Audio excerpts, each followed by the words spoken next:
नमस्कार दोस्तों, आपका स्वागत है फिर से एक नई कहानी के साथ। ये कहानी एक ऐसे बच्चे की है जो आत्माओं से बात करता है, जिसने एक माँ के विश्वास को हिलाकर रख दिया। आत्माओं के अस्तित्व पर अक्सर बहस होती है। भूत प्रेत को ना मानने वाले भूतों के विचारों को पूरी तरह से खारिज कर देते हैं। ये कहानी अमेरिका के न्यूपोर्ट की है। ट्रेसिया जॉर्डन भी उन संदेहवादियों में से एक थी, जब तक कि उनके 2 वर्ष से बेटे ल्यूक ने उन दिन दिल दहला देने वाली घटनाओं के बारे में बताना शुरू नहीं किया, जिन्होंने उनके विश्वास को चुनौती दी। ट्रेसिया के अनुसार यह सब तब शुरू हुआ जब ल्यूक ने मरे हुए व्यक्तियों को देखना और उनसे बातचीत करना शुरू किया।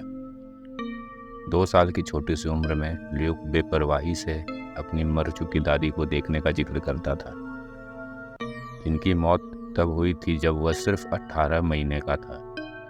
अपनी दादी की शक्ल और हरकतों के बारे में विस्तार से बताने की उसकी क्षमता ने ट्रेसिया को चौंका दिया, खासतौर पर यह देखते हुए कि ल्यूक ने हाल ही में सच्ची बातों को एक साथ जोड़ना शुरू किया था। एक दिन ल्यूक ने ट्रेसिया को बताया कि उसकी दादी उस सुबह उसे मिलने आई थी और उसे लेने भी आई थी।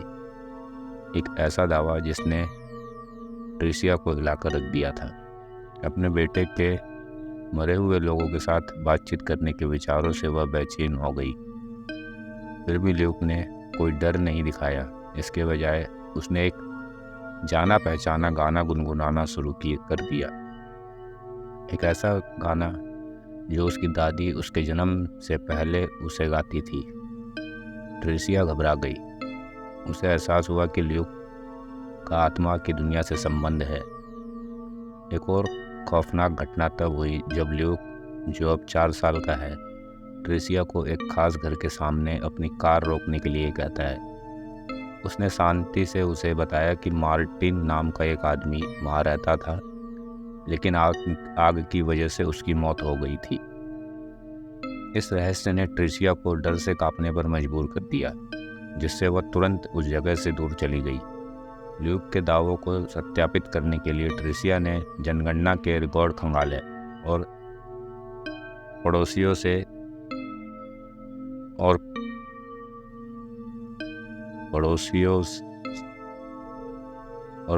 से बातचीत की, केवल यह पता लगाने के लिए कि मार्टिन वास्तव में उस घर में आग से मर गया था जिसकी ओर ल्यूक ने इशारा किया था। इस पुष्टि ने ट्रेसिया को अंदर तक झकझोर दिया, जिससे उसे यह स्वीकार करने के लिए मजबूर होना पड़ा कि ल्यूक के पास आत्माओं को समझने और उनसे बात करने की अनोखी क्षमता है।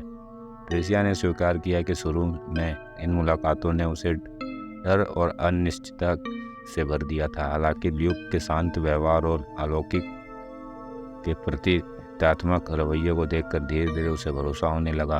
ल्यूक की मासूमियत और आत्माओं की दुनिया के प्रति खुलेपन ने आखिरकार ट्रेसिया के भीतर और शांति की भावना पैदा कर दी, भले ही उसके अनुभवों की प्रकृति भयानक थी। धन्यवाद दोस्तों।